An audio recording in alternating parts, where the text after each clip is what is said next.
तमिलनाडु की तिरुपुर से आई ये खबर केवल एक आत्महत्या की कहानी नहीं है। यह उस समाज की खामोश बर्बरता की चीख है जहां बेटियों को दहेज के नाम पर सौंप दिया जाता है और फिर जब उनकी लाश लौटती है तो सवाल सिर्फ यही उठता है, क्या और दिया होता तो क्या बच जाती।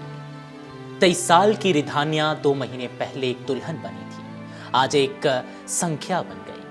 दहेज की वजह से आत्महत्या करने वाली बेटियों की सूची में एक और नाम। आइए जानिए रिधान्या की आखिरी आवाज जो उसके पिता के मोबाइल में बंद है और समाज के मुंह पर एक करारा तमाचा है। तिरुपुर के सफल गारमेंट कारोबारी अन्नादुरई की बेटी रिधान्या की शादी इसी साल अप्रैल में 28 वर्षीय कविन कुमार से हुई थी। शादी वैसी थी जैसी हर बाप अपनी बेटी के लिए चाहता है, शान से, इज्जत से, साज सज्जा से।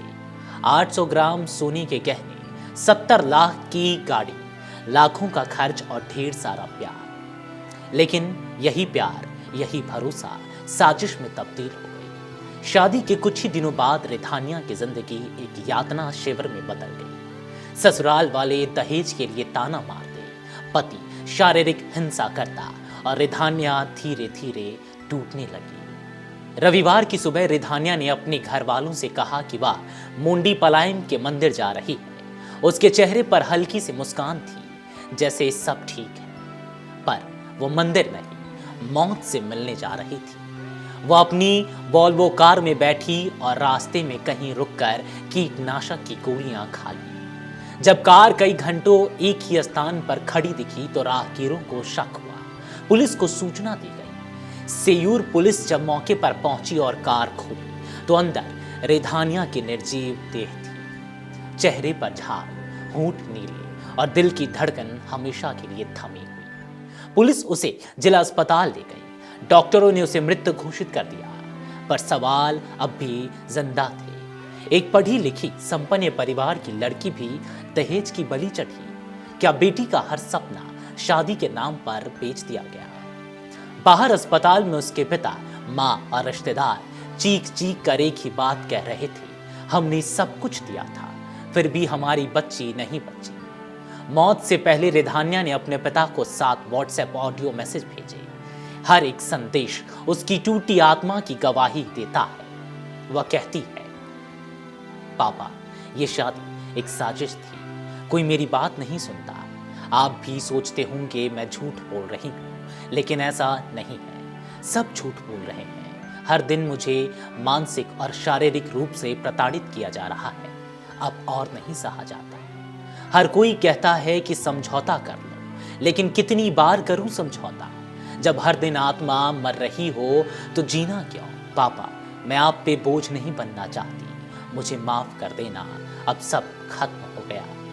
उसकी आवाज में कंपकपी है, दर्द है और सबसे बड़ा सच, सिस्टम से हार मान चुकी एक बेटी की चुप्पी। रिधान्या के पिता की शिकायत पर पुलिस ने तत्काल मामला दर्ज किया। आरोपी है कविन कुमार जो कि रिधान्या के पति हैं, ईश्वर मूर्ति जो कि ससुर हैं, चित्रा देवी जो कि सास है। इन पर दहेज के लिए प्रताड़ना, आत्महत्या के लिए उकसाने, घरेलू हिंसा जैसी धाराएं लगी हैं। पुलिस ने कहा है कि जल्द ही गिरफ्तारी की जाएगी और चार्जशीट दाखिल की जाएगी। जैसे ही खबर फैली, अस्पताल के बाहर लोगों की भीड़ जमा हो गई। हर कोई यही कह रहा था, यह आत्महत्या नहीं, धीमी जहर देकर की गई हत्या है। लोगों ने प्रशासन से मांग की कि केस को फास्ट ट्रैक कोर्ट में चलाया जाए, आरोपी को उम्र कैद या मृत्यु दंड मिले। हर शादी से पहले और बाद में मनोरोग और कानूनी काउंसलिंग अनिवार्य की जाए। रिधान्या की मौत केवल एक परिवार की कहानी नहीं, यह एक राष्ट्रीय त्रासदी है। हर दिन भारत में औसतन 20 से ज्यादा महिलाएं दहेज के कारण अपनी जान गंवाती हैं। कानून है, समाज है, शिक्षा है, फिर क्यों नहीं रुकती ये होली? क्या अब भी शादी में गहने और गाड़ी देने से बेटी की जान की कीमत तय होगी? क्या समाज कभी उस बेटी को दोषी मानना बंद करेगा जो प्रताड़ना के खिलाफ बोलती है? रिधान्या अब एक नाम नहीं, एक चेतावनी है। उसकी ऑडियो रिकॉर्डिंग हर उस पिता को सुननी चाहिए जो बेटी की शादी में सब कुछ लुटा देने को तैयार है, और हर उस मां को जो बहू से कहती है, थोड़ा सह लो, सब ठीक हो जाएगा, इस बार कुछ ठीक नहीं हुआ, माफ कर देना पापा, अब मैं नहीं रह सकती, ये शब्द रिधान्या के थे, लेकिन ये शब्द हर उस बेटी के हैं जो रोज मरती है लेकिन बोल नहीं पाती।